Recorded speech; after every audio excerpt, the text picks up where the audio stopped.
A slice of symbolism from Capitol Hill is fueling a much bigger geopolitical storm.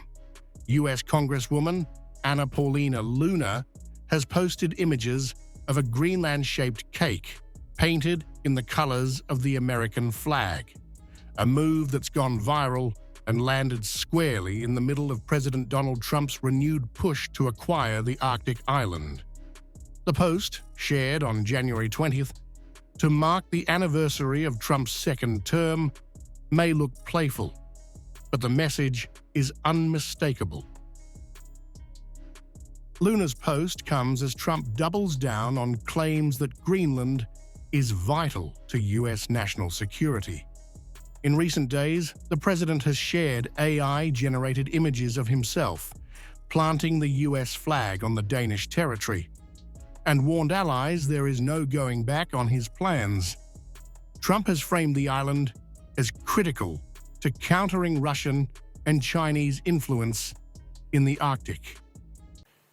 Greenland is a vast, almost entirely uninhabited and undeveloped territory that's sitting undefended in a key strategic location between the United States, Russia, and China. That's exactly where it is, right smack in the middle. We need it for strategic national security and international security. This enormous unsecured island is actually part of North America, on the northern frontier of the Western Hemisphere. That's our territory.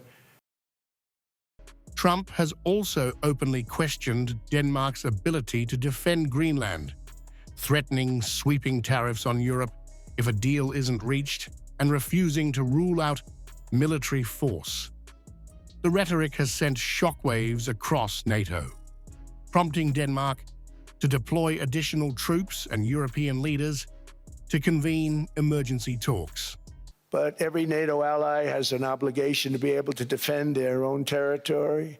And the fact is, no nation or group of nations is in any position to be able to secure Greenland other than the United States. Copenhagen has pushed back sharply, warning Washington against coercion.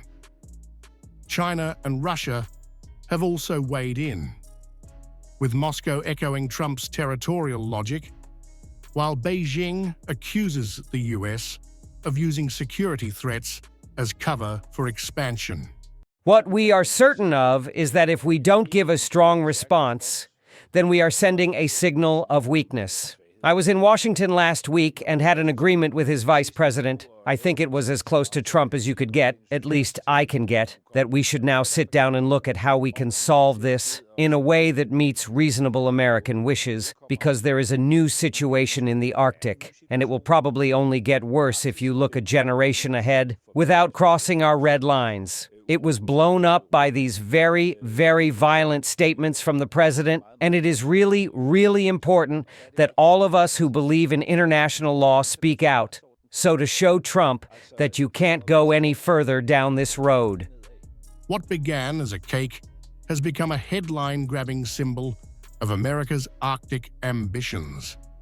As Trump ramps up pressure, the message from Washington is clear. This fight over Greenland is no longer hypothetical, and allies are bracing for what comes next.